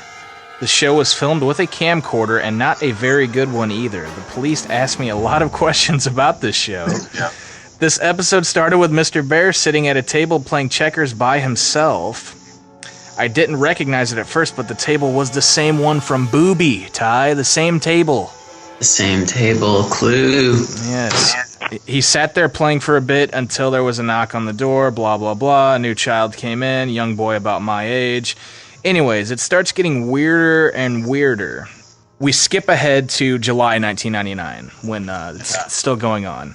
Mr. Bear's Cellar, episode 23. This episode is entertaining for my friend and I, mainly because it had swearing. However, now when I think of this episode, I realize something was definitely wrong when it was filmed. The episode started with the camera on its side while it was facing Mr. Bear, who was walking upstairs to the cellar door. The camera then blacked out for about a second before fading in. Back upright and facing Mr. Bear, there was another kid talking to him, but the kid looked about 11 or 12. He was talking to Mr. Bear for a while, but I couldn't hear well. Again, the crappy camcorder. Until the kid started raising his voice. The kid was saying how it was late and his sister had to go home. You could also hear more voices in the background, and I remember Mr. Bear clearly saying, "Get the fuck out, you're not invited," with a deep voice muffled by the bear mask. I remember my friend and I looking at each other and laughing at the mention of the forbidden F word, but the episode got weirder. The kid began climbing the stairs before turning around and saying how he was going to call the police. Mr. Bear breaking into a run towards the kid, who started screaming and running as well. The camera then cut out, and that was the end of the episode. Whoa. So, very few shows on this channel, and it only ran for a couple hours. Local cable whatever channel, public access. And the kid also goes on to say that one episode was Mr. Bear facing the camera saying, "Hey, if any of you kids would like to visit my cellar, I encourage you to write me a letter to this address." And for the last 15 minutes of the show, it just had his address on the fucking TV. Whoa. So the kid says that he wrote Mr. Bear a letter, because he wanted to find out more, I guess. Mm-hmm. So he said it took about a week to get a response, and the response was, "Dear Elliot, thank you ever so much for your letter. I would love to have you in my cellar. We play games, watch movies, go fire camping in the middle of the woods. And yes, Booby does live in my cellar. He is a good friend of mine. Come to my house at," the police cut out this address, "in Caledon, Ontario, Canada. I look very forward to meeting you and having fun. Love, Mr. Bear." Oh. So it wasn't long after that the police found out what was going on, and apparently this guy was murdering kids and burning them in these campfires. Holy cow. But the story goes on and on and on, and there are several updates from this person as he keeps finding more and more. So there's a huge part of the story that's missing, but yeah, I feel like looking at the page, it's massive. Yeah, it's very massive, and I feel like it's definitely worth reading because the channel keeps getting creepier and creepier. It's an entertaining, spooky Halloween read at the very least. Cool. I'll have to read that tonight when I'm tucked up on bed under the covers with my bedroom door locked. We can only hope that this one is just a fictional story, which it sort of seems like, but let's just hope that this kind of thing didn't happen. Yeah, let's hope. So with that in mind, Ty, this brings an end to segment 2. Oh yeah. Yeah, let's take a quick break. We'll regroup after that chilling story, and then we will recoup. I have to turn all the lights on in the house on. Oh, dude, you've been sitting there in the dark? I have been. It's pitch black over here. It's one of those I'm too scared to get up and go turn the light on. Wow. But I'm also terrified of the dark. Oh man, you're in a catch-22 then, dude, because I've never been so scared in a dark where I was like, I can't even reach around to find a light. You're in a bad way, dude. I'm in a bad place right now, but I'm gonna try to navigate my way. Maybe I'll use the light of my laptop, or I'll use. Oh, I know what I'll do. I have an old and really old camera, and it has a flash on it, and I'm gonna illuminate my way with the flash every couple of seconds. I'll hit the flash, and then I'll move forward a few feet and hit the flash again. Because that always works out. Yeah, that sounds like a good idea to get to the light switch without anything terrifying happening to you along the way. Yeah, I think so. I think it'll work. All right, well, it sounds like you need a break more than anyone, man. So let's do that. And, man, I hope you're still around for segment 3, dude. You're kind of scaring me now. I know. Who knows, dude? This is a cliffhanger. All right. That's what it is. So hopefully we will be back after this creepy break on CSP.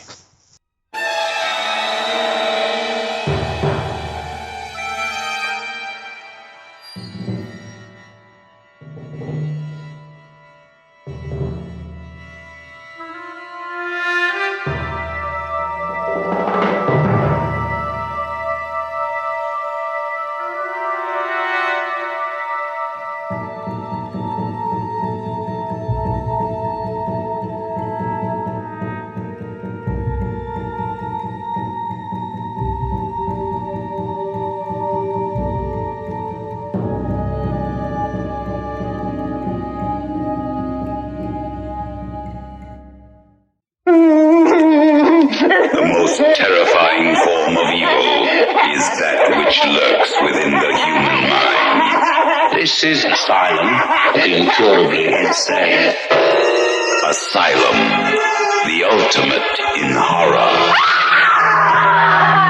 Asylum, the prison of madness, where few enter and none return.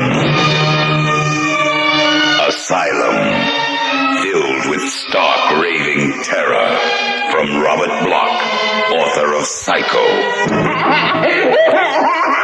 See Asylum. You have nothing to lose but your mind. Asylum, from Cinerama Releasing, rated PG, parental guidance suggested.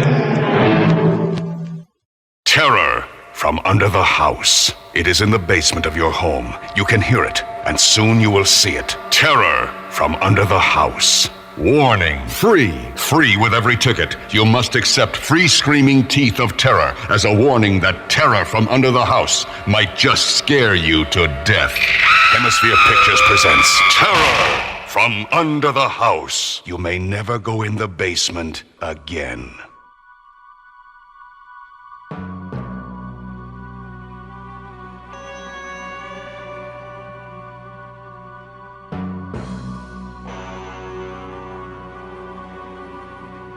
All right, Ty. Well, I'm happy to announce that we are both back here safe and sound, at least for this segment.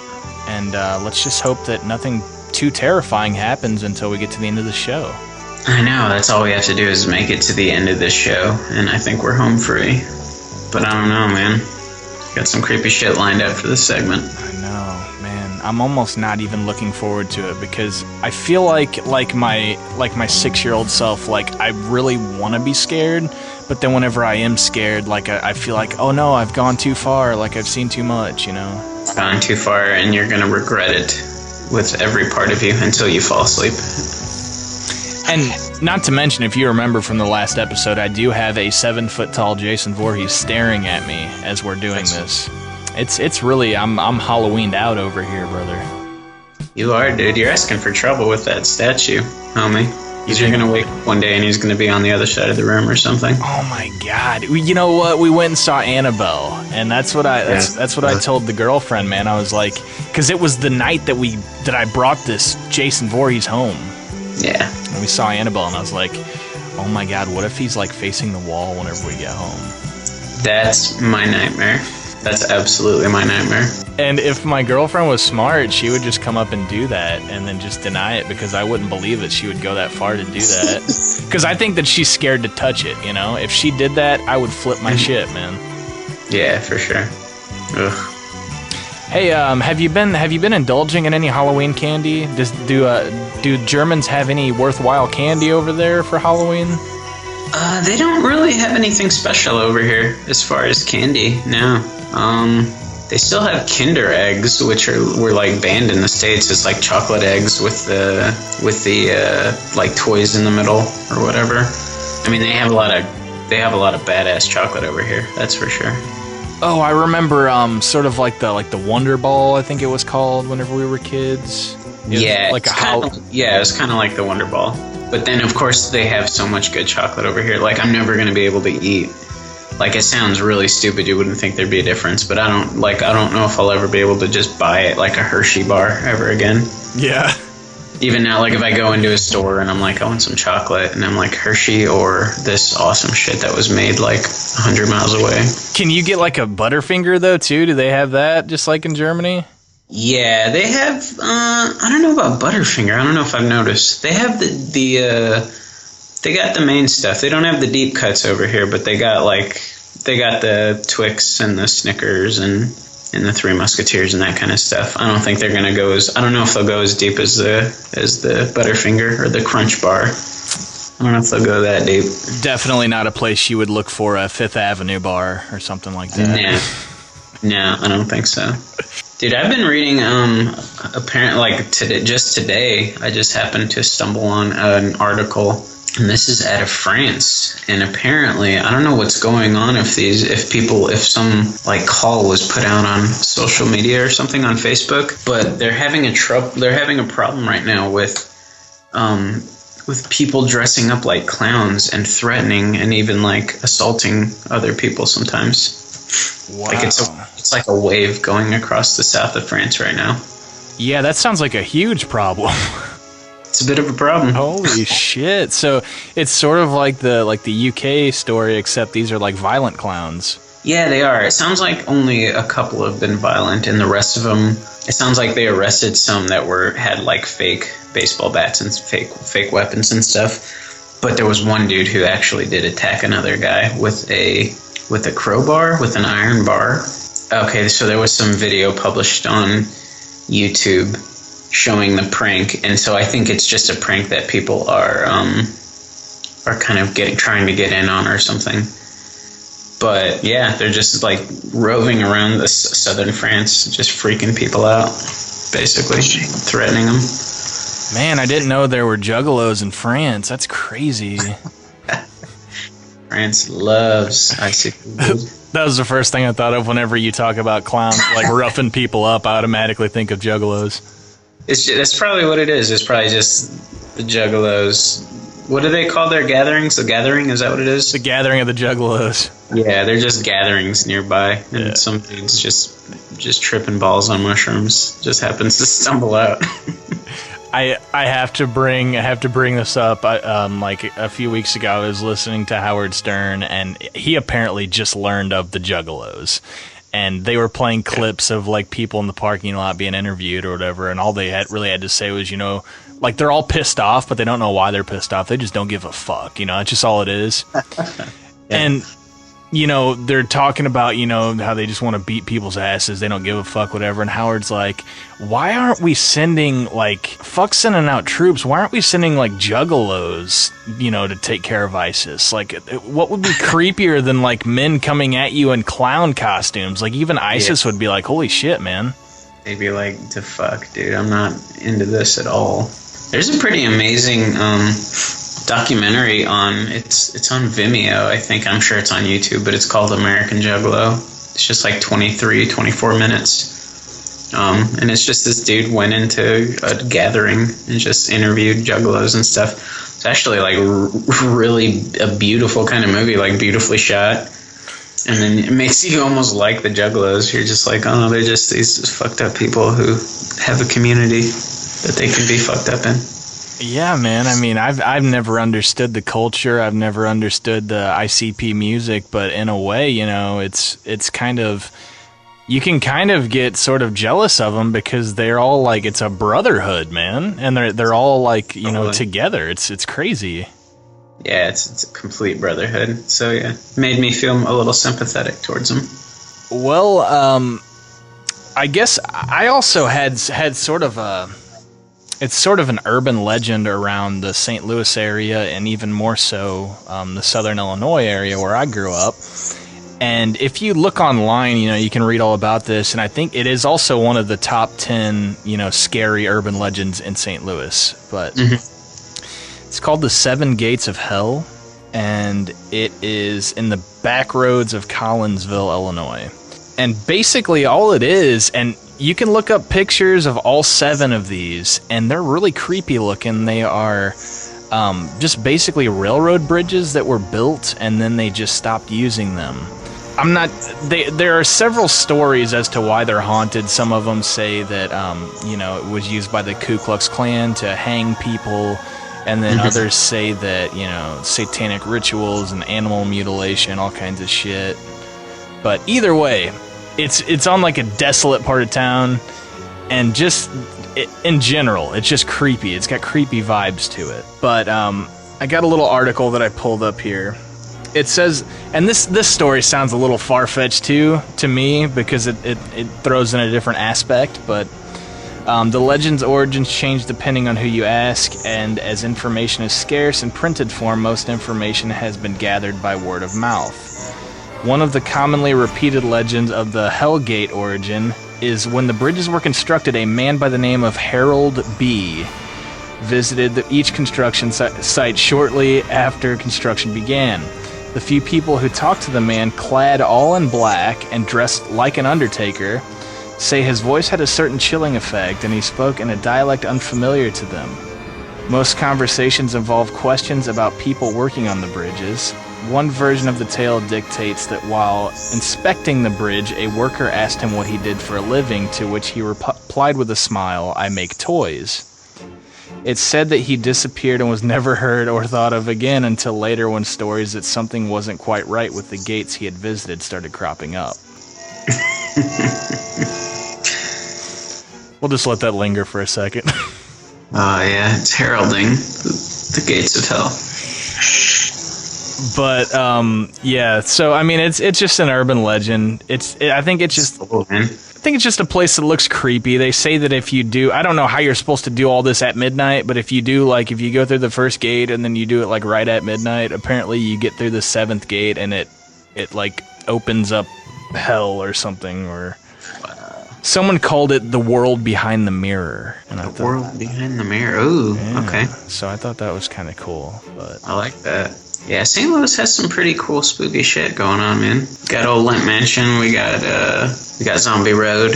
I have heard of Zombie Road, but I don't know much about it. Do you know sort of the basics? Not really. I know it's a road, and apparently, like, down it, there are, Zombies. There's zombies. There you go. No, there's, like, altars or something where you like, for, like, witchcraft and stuff. And I'm pretty sure that at least is true. That you can find, like, altars and weird shit where people are doing some kind of rituals. Let me see. So it used to be a marble company with limestone deposits nearby, and there was a sidetrack to I guess transport a lot of the marble and the pulls. And it's a really narrow road, so like if you were driving and another car was coming at you, you would have to like stop and try to find a spot to pull off the road.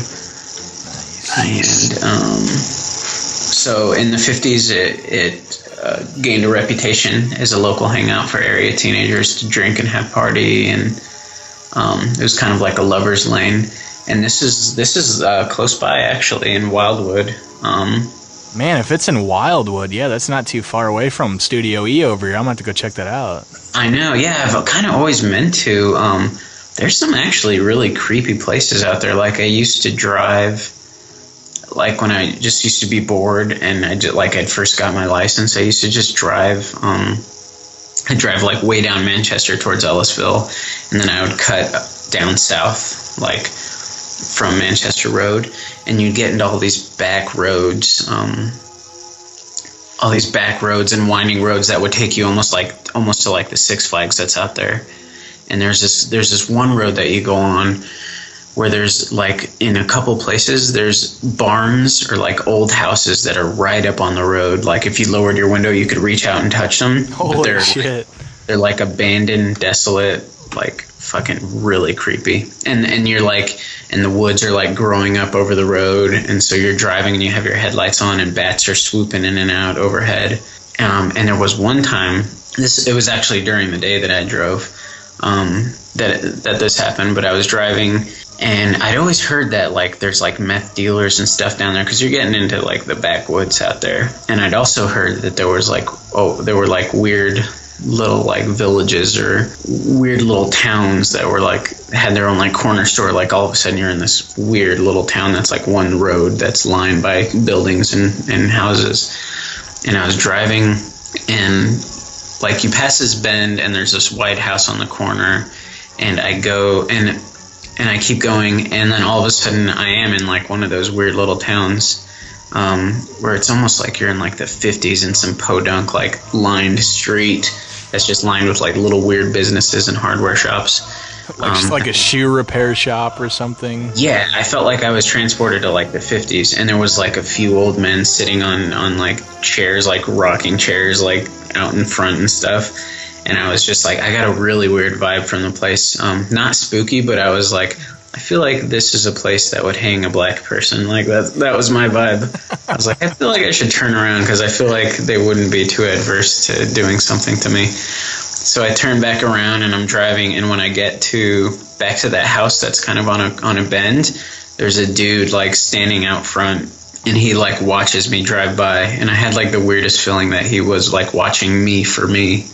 Like, he was like standing there waiting for me to drive by, because he just watched me drive by and then watched me into the distance, and I was just like, okay. Was it almost sort of like he was watching to like see what you were up to, like where you were going, or? Yeah, I think so. I think it was something like he saw me pass by, and then, I don't know, he was waiting for me to come back or something, because I'm sure he obviously knew that I wasn't from around there.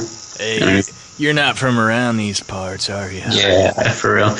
Yeah, if you're looking for something to do that. Go drive down, you know where that Quick Trip is? Way down Manchester, like you're right when you get almost out of Manchester, and I think it's past the Home Depot. There's the Home Depot way down Manchester, but there's a Quick Trip on the left, and if you take a left before that Quick Trip, and you go down that road a couple of miles, you'll have like subdivisions on your left, and where those subdivisions end, there's another road that goes left. Take that left. And then just like drive off into the woods, and there's some creepy shit back there. I might have to take a little creepy trip out there, like maybe Halloween night or something, because I still don't have any plans for Halloween. But I've always found that weird about St. Louis. It's like St. Louis is like that. Like one minute you're in like a decently populated area, and then the next minute like you're out in the middle of nowhere. You know, and it's like farm country all of a sudden. It really is, man. I think St. Louis is a weird urban like, I don't know, oasis in the middle of just nothingness of country. Well, Ty, I don't know about you, but I'm pretty creeped out right now. Yeah. What time is it over there for you? It's 1:40. So yeah, when's the witching hour? Is it 3? I think it's 3. Oh shit. You got any plans for the witching hour, or? I mean, I just bought a goat, so I might open its veins, but I'm not sure if I'm gonna do that tonight. That's the perfect thing to do, and if you just got it, you should do it now before you build a relationship with it, because it makes it so much harder to do. I already named it, but oh, I guess shit. I always do that. I never mean to name it, and then I'm just like, well, I got you. I gotta call you something. I'm not trying to be forward. Yeah. Can you? What's his name? Is it a he or a she? It's a he. Okay. What's the name you're looking at with him? His name is Francis. Okay. I almost. I'll go ahead. He's a very kind goat. He's a very quiet, just well-mannered goat. Francis. I almost feel like you named him that before you found out whether or not he was a boy or a girl. You just went with a unisex name. It was gonna be Francis. I'll admit. Either way. Well, that's cool, man. You got your goat happening, and yeah. You got anything planned for the witching hour? not really. I'm just gonna eat a bunch of sugar, man. Like you know, like I don't have very many vices in life, I'll admit. You know, I don't smoke. I'm not. I have no alcoholism in my family. I don't do drugs. I'm not a gambler, Ty. I don't, you know, do anything like that. But man, I'll fucking just eat. If I could just take a handful of sugar and just put it in my mouth, dude. Like there are these things that I've been buying now that are, they're called Warheads. They're like a dipping pack. You know the dipping stick shit whenever we were kids? Like you'd lick the little stick and dip it in the powder? Yeah. So it's like that, only it's sour. That's ridiculous. So I know, so I find myself ripping the powder side and just eating the powder, and then I'll just throw the stick away. That's ridiculous. But you, like, obviously we know you love that sour shit. Yes. You do that. What are those lemon packs that you love? True Lemon. Station True Lemon? Yes. Yeah. For me, Warheads and those sour candies have always been like a novelty candy. Oh, like here's this, I dare you to eat one, and then I'll eat it, and I'll be like, oh, okay, I'll have a Kit Kat now. But you're just fuck. I love it. I have a bad problem with them, and the only novelty effect I get from them is like, okay, let me try to fit 5 of them in my mouth at one time. You are addicted, man. So that's like a drug. Like you've built up a tolerance to sour, to Airheads. It's true, man, and it's not. Are they Warheads or Airheads? They're definitely Warheads. Airheads would do nothing for me. No, those are those taffy pieces of shit, aren't they? Yeah, okay. yeah. But yeah, so that's what I'm doing. So the witching hour, I might open up 5 of those little packs and try to pour them all in my mouth at one time. Whoa. So I might see you on the other side of the mirror. I don't know, man. I don't know where that's gonna get me. We'll see. Like how you're going for it, riding the dragon. But yeah, man, I would say this has been a successful Halloween Spooktacular. I think so, man. I feel we've accomplished everything we wanted to. Yeah, I feel good about it. I'm spooked. I probably won't sleep for a couple of days. Yeah, I know. Me either. And I'm hoping that one day this episode doesn't wind up on a website talking about like why there's a curse revolving around the 3rd Halloween Spooktacular. Holy cow. They're going to be like, this is all the proof we have that these guys actually existed, but here's the story. Oh, shit. It'll just be snippets of us. Man, so if any of the listeners ever read that like 10 years from now in a creepypasta forum, just know that some of those stories are true. And also, Ty, in closing, if your children are going out trick-or-treating, apparently there are a lot of jokers out there that are giving out marijuana-laced candy, I guess in edible form. Yeah.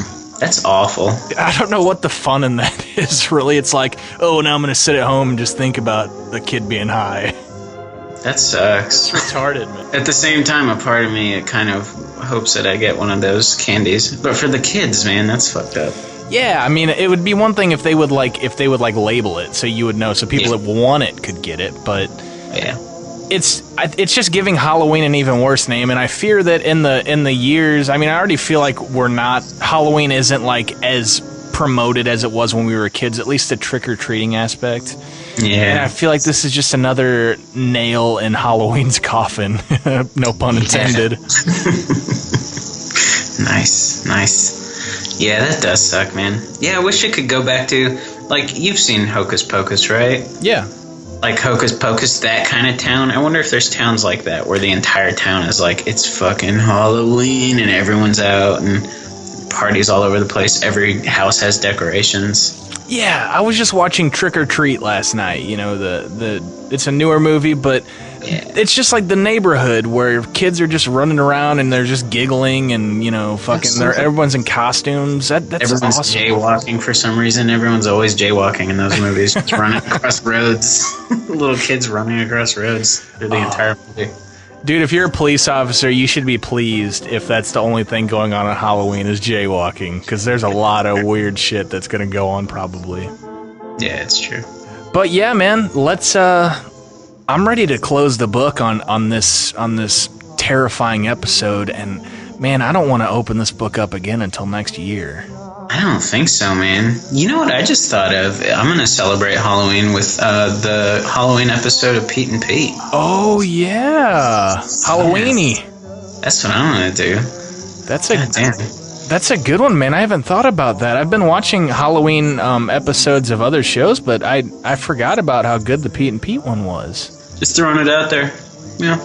All right. Well, yeah, man. Same old stuff. You know, you can check out our spooky Twitter account at Ty and Rocky K. That's right. We have a particularly terrifying Facebook page. It's facebook.com/complete sentences podcast. Yes. And I almost don't even want to mention our website because I feel like it's going to bring shivers down people's spines. But if you dare, you can always go to CompleteSentencesPodcast.com.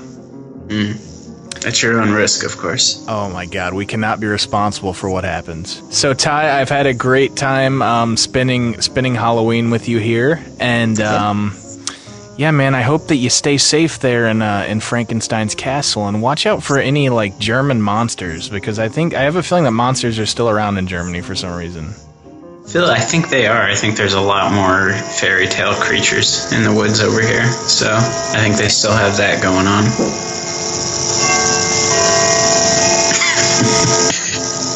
It's relentless tonight. God bless that grandfather clock. All right, so yeah, let's end this, and I guess we'll survive, and we'll catch you next time on the next CSP. Sweet dreams.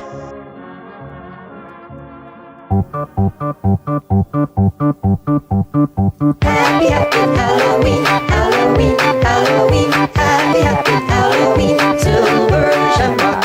Happy Halloween, Halloween, Halloween. Happy Halloween, silver shamrock. It's almost time, kids. The clock is ticking.